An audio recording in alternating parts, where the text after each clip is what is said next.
जय हिंद मेरे प्यारे दोस्तों, हमारे इस चैनल नेक्स्ट टाइम में आपका स्वागत है। आज के इस वीडियो के अंतर्गत में हम बात करने वाले हैं यूपीपीएससी बेस के अंतर्गत पे जीएस पेपर जो सेकंड है। यदि आप 2024 के लिए यूपीएससी मेंस प्रिपरेशन करना चाह रहे हैं या करते हैं तो साथ साथ में प्री के साथ साथ में मेंस को भी लेना काफ़ी इंपॉर्टेंट हो जाता है, क्योंकि बहुत सारे टॉपिकें जो होती हैं मेंस टॉपिकों के साथ में रिलेट करते हुए लेके चलते हैं। बस क्या है कि प्री के अंतर्गत पर आपको ऑब्जेक्टिव टाइप बेस के अंतर्गत पर क्वेश्चन पूछा जाता है, लेकिन मेंस के अंतर्गत आपको थ्योरेटिकल बेस होता है। जैसे कि आपने देखा होगा, न्यू बिगिनरों ने अगर नहीं देखा है तो प्लेलिस्ट पर जाकर देखिएगा। 2023 बेस के अंतर्गत तो उत्तर प्रदेश पीएससी मेंस के लिए जो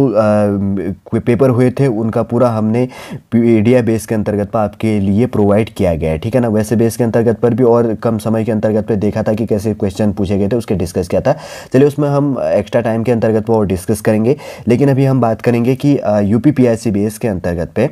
जीएस पेपर जो सेकंड है, तो जीएस पेपर जो सेकंड होता है तो इसके अंतर्गत पे कितनी टॉपिक है, लगभग 22 टॉपिक मतलब पॉइंटों में यहाँ पर सिलेबस दिया गया है। एक एक करके देखेंगे कि आपके लिए क्या चीज़ें यहाँ पर इंपॉर्टेंट हो जाती है। इससे पहले हम आगे बढ़े, यदि आपके द्वारा हमारे इस चैनल नेक्स्ट टाइम को सब्सक्राइब नहीं किया तो सब्सक्राइब कीजिए तथा बेल आइकन को प्रेस कीजिए, ताकि जो भी कंटेंट जो भी इंफॉर्मेशन हमारे द्वारा आपके लिए प्रोवाइड किया जाता है तो उसका नोटिफिकेशन आपके पास टाइम पर उपलब्ध हो जाएगा। देखिए एक एक करके पॉइंट टू पॉइंट हम देखते हुए चलेंगे और बुक्स को भी देखेंगे कि कौन सी बुक्स आपको साथ में लेते हुए पढ़ते हुए चलना और कहाँ से पूछा गया, ठीक है। पहले पॉइंट के अंतर्गत पे भारतीय संविधान इंडियन कॉन्स्टिट्यूशन बेस के अंतर्गत की बात करें तो इसमें से रिलेट किया गया है। आप एम लक्ष्मीकांता की बुक ले सकते हैं और जिसके अंतर्गत पे ऐतिहासिक आधार हो गया, विकास की बात कही गई, इंडियन कॉन्स्टिट्यूशन का ऐतिहासिक आधार क्या है और इंडियन कॉन्स्टिट्यूशन का विकास क्या है, सिलेबस ऐसे बांटा गया, ठीक है ना, ऐसे आप समझ लीजिएगा। और इंडियन कॉन्स्टिट्यूशन बेस के अंतर्गत पे उसकी विशेषताएं क्या हैं और इसके अंतर्गत पे संशोधन कौन कौन से किए गए हैं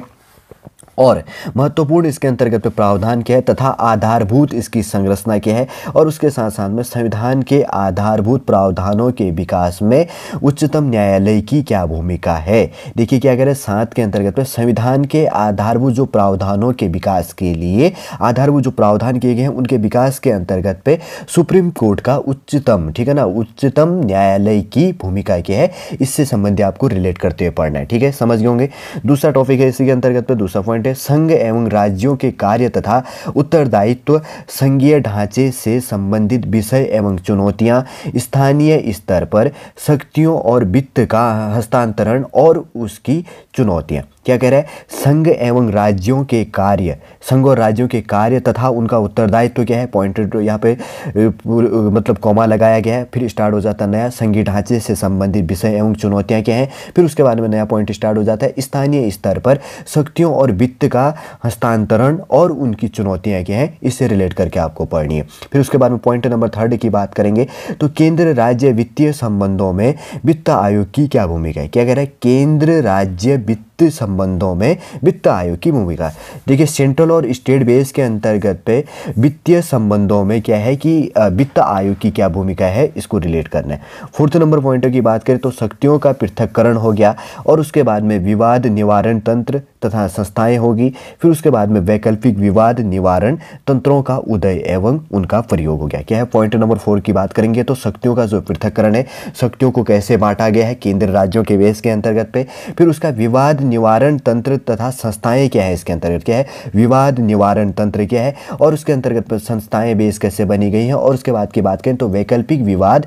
निवारण तंत्रों का उदय एवं उनका प्रयोग संबंधी यहाँ पर रिलेट होना है, ठीक है। पॉइंट नंबर 5 की बात करेंगे तो भारतीय संवैधानिक योजना की अन्य प्रमुख लोकतांत्रिक देशों के साथ में तुलना। देखिए इंडियन कॉन्स्टिट्यूशनल जो योजनाएं चली गई हैं यहाँ पे, तो उनके अन्य प्रमुख लोकतांत्रिक, अन्य जो प्रमुख लोकतांत्रिक देश है, अन्य देशों वर्ल्ड के अंतर्गत पर 195 कंट्री, लेकिन यूनाइटेड नेशन बेस के अंतर्गत पर 193 कंट्री लिस्टेड है, तो उनके अंतर्गत पर प्रमुख जो इंपोर्टेंट कंट्री आ जाते हैं तो उनके साथ में रिलेट करना। ऐसा नहीं कि आप सारे कॉन्टिनेंटों के साथ में पूरा रिलेट करना शुरू करते, लेकिन जो इंपोर्टेंट कंट्री है जिनका इंडिया के साथ में अच्छा सा रिलेशन है तो उसको साथ में लेते हुए चलना है। फिर बात करनी कि भारतीय संवैधानिक योजना की अन्य प्रमुख लोकतांत्रिक देशों के साथ में कंपैरिजन करना है, किस प्रकार से पॉजिटिव तथा निगेटिव व्यू यहाँ पर निकलते हुए आ रही जो योजनाएं हैं, ठीक है। ठीक है, समझ गए होंगे। फिर उसके बाद में पॉइंट नंबर 6 की बात करें तो संसद हो गया, पार्लियामेंट हो गया और राज्य के अंतर्गत पे जो विधायक हो गए। देखिए सेंट्रल और स्टेट की जो पॉलिसी चलती है तो पार्लियामेंट होता है और राज्य के अंतर्गत पे विधानसभा होती है। तो इनकी कार्य से देखिए संसद की कार्य संरचना क्या ऐसे रिलेट होगा, राज्य विधायिका की जो होता है उसकी संरचना क्या है, इसका कार्य क्या है दोनों का, और दोनों के कार्य संचालन की मतलब प्रमुख मतलब कार्य संचालन का वर्क प्रोसेसिंग का क्या सिस्टम है, और इसके अंतर्गत पे जो शक्तियां दी गई हैं और विशेष अधिकार दिया गया है। पार्लियामेंट को क्या अधिकार दिया गया है, राज्य विधायिका के अंतर्गत पे क्या राइट्स दिए गए हैं और उनकी विशेषाधिकार क्या है तथा संबंधित विषय इसके साथ में क्या है, साथ में रिलेट करते हुए आपको इसमें स्टडी कर लेनी है, ठीक है ना। फिर उसके बाद में पॉइंट नंबर 7 की बात करेंगे तो कार्यपालिका और न्यायपालिका की संरचना होगी। देखिए कार्यपालिका हो गया और न्यायपालिका की क्या संरचनाएं हैं, संगठन क्या है और कार्य क्या है, और उसके साथ के साथ बात करेंगे तो सरकार के मंत्रालय एवं विभाग। देखिए सरकार के मंत्रालय क्या है तथा इसके अंतर्गत में विभाग क्या है, कार्यपालिका का क्या है और न्यायपालिका क्या है, सब रिलेट करते हुए, और प्रभावक समूह और औपचारिक अनौपचारिक संघ तथा शासन प्रणाली में उनकी भूमिकाएं क्या है। और उसी के साथ की बात करेंगे तो जनहित याचिका क्या हो गया, PIL पील जिसको कहा जाता है ना, ठीक है। जनहित याचिका क्या चीज़ होती, काफ़ी इंपॉर्टेंट है टॉपिक। तो इससे संबंधित मैं देखता हूँ कि हमेशा रिलेट करता है एग्जामिनर क्वेश्चन, तो आपको क्या करना है PIL इसको रिलेट करते हुए पढ़ लेनी है, ठीक है। पॉइंट नंबर 7 भी समझ गए होंगे। फिर उसके बाद में हम बात कर लेते हैं पॉइंट नंबर 8 से लेकर, ठीक है ना। पॉइंट नंबर जो आपका 8 आ जाता है तो यहाँ पर क्या दिया गया है, जन प्रतिनिधित्व अधिनियम की प्रमुख विशेषताएं। बस एक टॉपिक में रिलेट किया गया है कि जन प्रतिनिधित्व अधिनियम क्या है, इसकी प्रमुख विशेषताएं क्या, आपको लिख लेनी है, नोट्स बनाना है या आप बुक से है तो आप पढ़ सकते हैं, ऐसा कोई नहीं है इसमें। फिर उसमें बाद में पॉइंट नंबर 9 की बात करें तो विभिन्न संवैधानिक पदों पर नियुक्ति, और उसके बाद में शक्तियाँ, कार्य तथा उनके उत्तरदायित्व। तो थोड़ा सा पब्लिक एडमिनिस्ट्रेशन के साथ में एडमिनिस्ट्रेटिव वे से रिलेट हो जा रहा है यहाँ पर टॉपिक। तो विभिन्न जो अलग अलग डिपार्टमेंटों के अंतर्गत पे कॉन्स्टिट्यूशनल बेस के अंतर्गत पे जो नियुक्तियाँ दी जाती हैं तो उसके अंतर्गत में उनकी नियुक्तियों संबंधी क्या प्रोविज़न किया गया, उनके पावर संबंधी किया गया, वर्क प्रोसेसिंग क्या किया गया, और उनके लायबिलिटीज़ दायित्व जिसको कहते हैं या उत्तरदायित्व की जो बात होती है तो उससे संबंधित। यदि आप कॉन्स्टिट्यूशनल गवर्नमेंटल बेस के अंतर्गत पे किसी पोस्ट में तो आपकी नियुक्ति की क्या प्रक्रिया थी, आपको क्या शक्तियाँ दी गई हैं, आपके क्या कार्य हैं, और उसके बाद में आपका लायबिलिटीज़ दायित्व या उत्तरदायित्व आपका क्या है, इसको साथ में पढ़ लेना है, ठीक है ना। फिर उसके बाद में पॉइंट नंबर 10 की बात करें तो सांविधिक हो गया। फिर उसके बाद में विनियामक हो गया, और विभिन्न अर्ध न्यायिक निकाय क्या है, और नीति आयोग समेत हो गया, उनकी विशेषताएं एवं कार्यभाग को साथ में रिलेट कर लेना है, ठीक है ना। सांविधिक हो गया, विनियामक और विभिन्न अर्ध न्यायिक निकाय। देखिए विभिन्न अर्ध न्यायिक निकाय क्या है, फिर नीति आयोग क्या है, मतलब इनका क्या प्रोसेस, ऐसे आप देख लीजिएगा कि अर्ध न्यायिक निकाय क्या है या नीति आयोग क्या है। 2015 के बाद में उससे पहले क्या था, फिर उसके प्लानिंग कमीशन कहा जाता था, फिर उसके बाद में नीति आयोग आया। तो नीति आयोग का क्या कार्य है, नीति आयोग के अध्यक्ष जैसे प्रधानमंत्री होते हैं, कौन चीज़ आता है, सारा रिलेट करते हुए जब आप साथ में पढ़ेंगे तो आप पूरा इसके अंतर्गत पे समझ आएंगे, ठीक है ना। सांविधिक हो गया, विनियामक हो गया, और उसके बाद में और विभिन्न अर्ध न्यायिक निकाय क्या और नीति आयोग समेत उनकी विशेषताएं के 4 टॉपिकों को यहाँ पर लिया गया, 1 2 3 4, ठीक है, समझ गए होंगे। मैं बार बार रिपीट कर रहा हूँ ताकि आपको कन्फ्यूजन क्रिएट ना हो इसके अंतर्गत पे। पॉइंट नंबर 11 की बात करेंगे तो सरकारी नीतियों और विभिन्न क्षेत्रों में विकास के लिए हस्तक्षेप। क्या कहा गया है कि सरकारी नीतियों और विभिन्न क्षेत्रों में विकास के लिए हस्तक्षेप। वापस रिपीट है, सरकारी नीतियों और विभिन्न क्षेत्रों में जो देखिए सरकारी नीतियों में और जो अलग अलग क्षेत्रों के अंतर्गत विकास के लिए जो हस्तक्षेप है, और उनके अभिकल्पन तथा कार्यान्वयन के मुद्दे एवं सूचना संचार प्रौद्योगिकी ICT क्या है, ठीक है ना। इंफॉर्मेशन टेक्नोलॉजी साथ साथ में रिलेट हो जाता है, क्या चीज़ें हैं यहाँ पर थोड़ा सा साथ साथ में लेते हुए चलना, ठीक है ना। पॉइंटों को साथ साथ में रिलेट हो जा रहा है टॉपिक है एक दूसरे से लिंक करते हुए, तो आप जैसे समझेंगे तो वैसे आप सिलेबस को समझेंगे तो आप ऑटोमेटिक बुक्स को पढ़ने के बाद में रियलाइज कर सकते हैं कि क्या चीज़ एग्जामिनर पूछने वाला है आपसे, ठीक है ना। फिर उसके बाद में पॉइंट नंबर 12 की बात करें तो विकास प्रक्रियाएं होगी, जिसके अंतर्गत पे गैर सरकारी संगठनों की क्या भूमिका है। विकास प्रक्रिया के अंतर्गत पर गैर सरकारी संगठनों की क्या भूमिका है, स्वयं सहायता समूह की क्या भूमिका है, विभिन्न समूह एवं संघ अभिदाता की क्या भूमिका है, सहायतार्थ संस्थाएं उनकी क्या भूमिका है, और संस्थागत एवं अन्य अंशधारक मतलब इनकी क्या भूमिका है या क्या चीज़ निकल निकल के आ रही है, साथ में रिलेट करना है, ठीक है ना। उसके बाद में पॉइंट नंबर 13वें नंबर में 13वें नंबर की बात करेंगे तो केंद्र एवं राज्य द्वारा जनसंख्या के अति संवेदनशील वर्गों के लिए कल्याणकारी योजनाएं। केंद्र द्वारा और राज्य द्वारा जनसंख्या के अंतर्गत पर जो अन्य अलग सेक्टरों, अलग अलग कम्युनिटी बेस के अंतर्गत पर जो संवेदनशील वर्गों के अंतर्गत पाता है, तो उनके द्वारा क्या कल्याणकारी योजनाएं चलाई की आई गई है, इसके अंतर्गत प्लानिंग लेके आया गया है। और इन योजनाओं का कार्य क्या है, निष्पादन क्या है, तथा इन अति संवेदनशील वर्गों की रक्षा एवं बेहतरीन के लिए गठित तंत्र क्या है, और विधि हो गया, विधि संस्था और निकाय इसके साथ में रिलेट हो जा रहा है, ठीक है ना। केंद्र और राज्य के द्वारा जैसे जो कम्युनिटी है अत्यधिक संवेदनशील है किसी कारणवश में, या जो भी इस चीज़ें लेके आते हैं जैसे आप देखते हैं, तो उनके लिए क्या जो योजना लेके आए हैं वो किस प्रकार से वर्क कर रहा है, तो सारा का सारा इसमें रिलेट हो जा रहा है, ठीक है। और उसके बाद में पॉइंट नंबर 14वें 14वें नंबर की बात करेंगे तो स्वास्थ्य संबंधी, हेल्थ संबंधी हो गया, शिक्षा एजुकेशन संबंधी हो गया, और मानव संसाधनों से संबंधित सामाजिक क्षेत्र कौन कौन से हैं, सोशल एरियाज बेस कौन कौन से हैं, इनके साथ के अंतर्गत पे ह्यूमन ट्रांसपोर्टेशन बेस जिनको कह सकेंगे कि मानव संसाधनों से संबंधित सामाजिक क्षेत्र, सोशल एरिया जो है। और उसके बाद में सेवाओं के विकास एवं प्रबंधन से संबंधित विषय कौन से, सेवाओं के विकास, तो उसके अंतर्गत पे सेवा जाता है, या विकास एवं प्रबंधन से संबंधित जो सब्जेक्ट बेस रिलेट इसके साथ में कर लिया जाएगा, ठीक है। और उसके बाद में अब बात करते हैं पॉइंट नंबर 15वें 15वें नंबर की बात, ठीक है। पॉइंट नंबर जो 15वें नंबर की बात है तो क्या कहा गया है, जिसके अंतर्गत पे गरीबी और भूख से संबंधित विषय एवं राजनैतिक व्यवस्था के लिए इनका निहितार्थ क्या है, वापस रिलेट करेंगे, गरीबी और भूखमरी हो गया, ठीक है ना। पॉवर्टी बेस के अंतर्गत पे और हंगर बेस से संबंधित जो सब्जेक्ट है विषय हो गया, और राजनैतिक व्यवस्था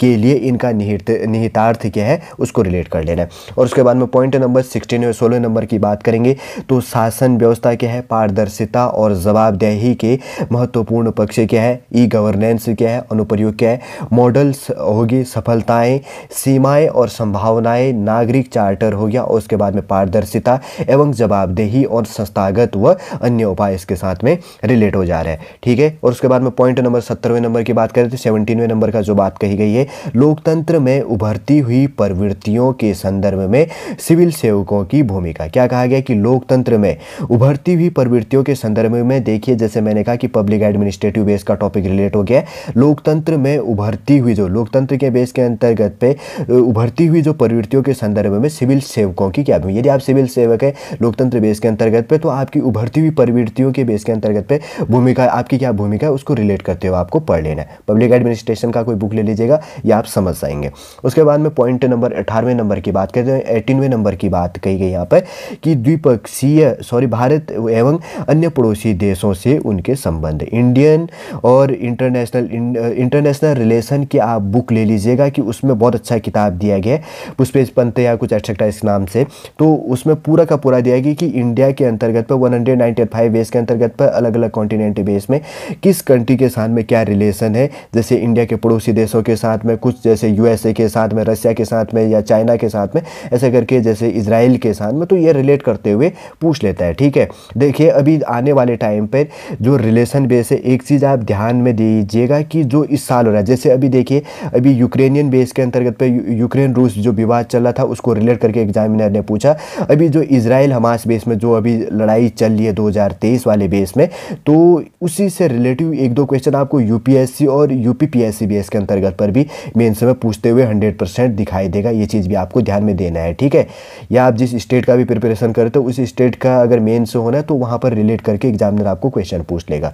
ये चीज़ भी आप ध्यान में रखना। और 19वें नंबर का है, 19वें नंबर की बात करें तो द्विपक्षीय हो गया, क्षेत्रीय और वैश्विक समूह हो गया, और भारत से संबंधित और अथवा भारत के हितों को प्रभावित करने वाले कार्य। द्विपक्षीय देखिए दो पक्षीय जो विवाद चलता है, ठीक है ना, जो द्विपक्षीय जो भी है इसके अंतर्गत पर संबंध चलता है, और क्षेत्रीय बेस के अंतर्गत पर जो संबंध है, और वैश्विक मतलब ग्लोबल स्तर के अंतर्गत पे 2 से अधिक एरिया जो कवर कर लेता है उसको वैश्विक स्तर कहा जाता है, ठीक है ना। द्विपक्षीय मतलब 2 पक्ष के बेस में, क्षेत्र के अंतर्गत पे, एरिया बेस के अंतर्गत पे वैश्विक हो गया, पूरे वर्ल्ड के बेस के अंतर्गत पे, समूह हो हो गया, जैसे यूनियन बने थे, तो और भारत से संबंधित और इंडिया से रिलेट करते हुए और भारत के हितों को प्रभावित करने वाले कारक। देखिए अब इंडिया के बेस के अंतर्गत पे है, तो आप इंडिया से रिलेट करेंगे तो इंडिया का उस रिलेशन बेस के अंतर्गत पे क्या प्रॉफिट हो रहा है, तो उसको क्या मतलब हितों को क्या प्रभावित कर रहा है, क्या पॉजिटिव व्यू या निगेटिव व्यू निकल के आ रहा है, तो उसको पढ़ते हुए या रियलाइज करते हुए आपको स्टडी करनी है इसकी, ठीक है। फिर उसके बाद में पॉइंट नंबर 20 की बात करें तो भारत के हितों एवं अप्रवासी भारतीयों पर विकसित तथा विकासशील देशों की नीतियों तथा राजनीति का प्रभाव हो गया। क्या कहा गया, पॉइंट नंबर 20 की बात करेंगे तो भारत के हित वाले बेस में एवं अप्रवासी भारतीयों पर, जो अप्रवासी भारतीय है, माइग्रेट भारतीय है, तो उसके बाद में माइग्रेट करने वाले, तो भारत के हितों पर अप्रवासी भारतीयों पर विकसित एवं विकासशील देशों की नीतियों तथा राजनीति का क्या प्रभाव है, उसको इसके अंतर्गत पे रियलाइज आपको करनी है, स्टडीज के अंतर्गत पर कर लेनी है, ठीक है। कंपैरिजन करके विकसित और अर्धविकसित देश जिसको कहा जाता है, विकासशील या विकसित जैसे ऐसे कहा जाता है, तो अलग अलग नामों से जाना जाता है, तो उसको क्या करना है कि माइग्रेट बेस में भारत के हित को ध्यान में रखते हुए सबसे पहले देखना, भारत के हित में ध्यान में रिलेट करते हुए आपको क्या करनी है, मतलब अपने पॉइंटों को स्टडी करनी है। पॉइंट, क्योंकि आप इंडियन एडमिनिस्ट्रेटिव बेस में, स्टेट एडमिनिस्ट्रेटिव बेस में जानने वाले हैं, तो इसलिए आपको देश के हित में, राज्य के हित को लेते हुए आपको वर्क करना है, ठीक है ना। आपको उस प्रवृत्ति को दिखाते हुए आपको लिखनी है पॉइंटों को। 21 नंबर की बात करेंगे तो महत्वपूर्ण अंतर्राष्ट्रीय संस्थान कौन कौन से हैं, इंटरनेशनल संस्थाएँ कौन सी है और संस्थाएँ और मंच कौन सी है और उनकी संरचना क्या है और अधिदेश तथा उनका कार्यभाग क्या है, उनको यहाँ पर पढ़ लेनी है। पॉइंट नंबर 22 नंबर की बात करेंगे तो क्षेत्रीय हो गया, नेशनल हो गया, एरिया बेस के अंतर्गत की बात करेंगे, नेशनल हो गया, इंटरनेशनल अंतर्राष्ट्रीय महत्व की समसामयिक घटना रिलेट करनी है। साथ में इन 22 जो पॉइंट है जीएस पेपर, उत्तर प्रदेश पीएससी बेस के मेंस के अंतर्गत पे जीएस पेपर का जो 22 पॉइंट है जीएस पेपर सेकंड के लिए, तो इसको साथ साथ में भारत के संदर्भ में रिलेट करनी है और उसके बाद में भारत का इंटरनेशनल, नेशनल हो गया इंडियन के बेस में और उसके बाद में इंटरनेशनल बेस के अंतर्गत पे, फिर उसके साथ साथ में स्टेट बेस के अंतर्गत पे साथ में